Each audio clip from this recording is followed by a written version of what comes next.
Hello, I'm Philip Stoten. I'm at Apex 2014 and I'm joined by Brian Smith, who is the GM for the Americas for DEK. Brian, thanks for stopping by. Thanks for coming by to chat. Yeah, as always, thank you.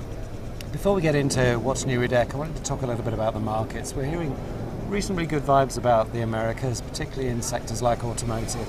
We're hearing really good stuff about Central America, Mexico, particularly the Guadalajara area. Is that something that's filtering through to you in terms of equipment, in terms of consumables? Yeah, no question about it. I mean, the Americas market has had a really good turn up for us in the last quarter or so. If we take the DEK numbers alone, we know we've grown significantly in the last 15 months or so. Right. Whereas the overall market, we've been told, has contracted. Okay. So it indicates that DEK has done a good job in our local market taking market share. Yeah. And in particular, where we've seen the biggest bump in our numbers have come from Mexico. Yeah. Mexico's been very active. Our guys there are very busy. Yeah. But taking care of customers as best we can and winning new business wherever we can. Yeah, and when you're delighting customers, I guess they're coming back. The Mexican customers, we tend to think of them as being potential competitors for Asia, and when we look at the wage rates, it's getting to be that case. Does that mean they're different in the way they look at equipment? Are they much more cost sensitive? What's driving them in their capital equipment choice? I think that it's interesting you say that, because they are in competition with China in some respects, but they are not the low-cost equipment. They don't seek low-cost equipment. Right. They seek enabling equipment. Okay. From a standpoint of our options that we put on machines, we put more options and more successful upselling in Mexico than we do elsewhere. Wow. Yeah.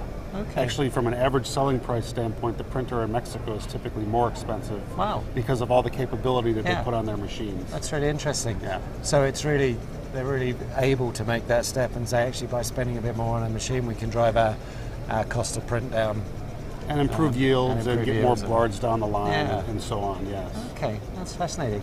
And in the US, what kind of markets do you think are driving the bit of resurgence we're seeing? We're hearing good things about automotive. Yeah, so I mean, our growth in the last year has been driven quite a bit by automotive. It's not necessarily US based, because a lot of that comes for us from Mexico or from Brazil. Yeah.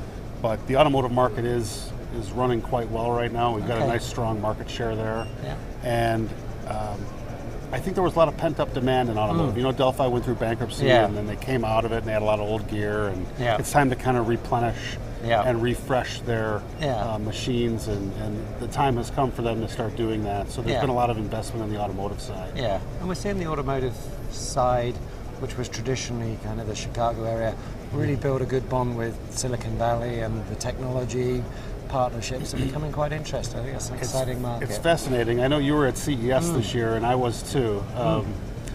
The connection between Silicon Valley and the automotive manufacturers is really what struck me as the most interesting thing from CES this year. Yeah, absolutely. And the fact that they're making the cars upgradable, they're making them smarter, they're putting more capability in the dashboard, in the infotainment area. It's there's a lot of evolution that's coming for automotive in the next few years. Yeah, it's exciting, and we were given a number at CES of $2,700 of electronics as a car average, but actually projected to get to $4,000 in like 3 or 4 years, which is a big growth market. It's a fascinating area for us to study. Yeah. Mercedes have just opened an R&D center in Silicon Valley. Audi have got a partnership with NVIDIA, so it's all starting to move. That's pretty exciting stuff.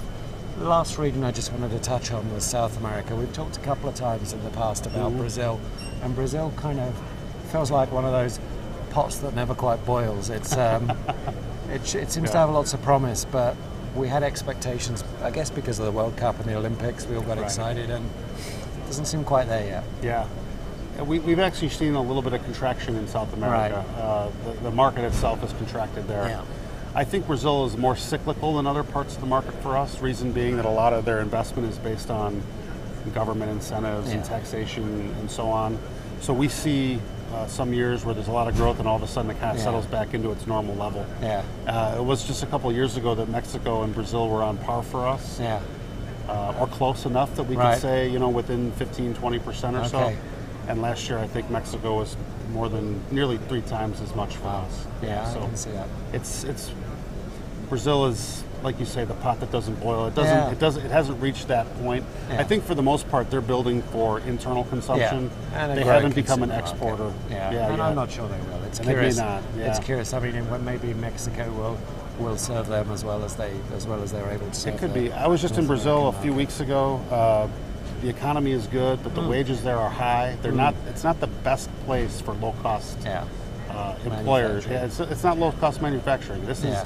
They're there because there's local tariffs that dictate they need to be there, and there's no other way to do it. Yeah, it's a challenge when we see politics in our industry, but actually, good politics is part of what's behind the success of Mexico at the moment. So there's a kind of strange situation there going on. Brian, thanks for stopping by. Really good insight. Pleasure to talk to you, and enjoy the rest of the show. Yeah, thank you, Phil. Thank you.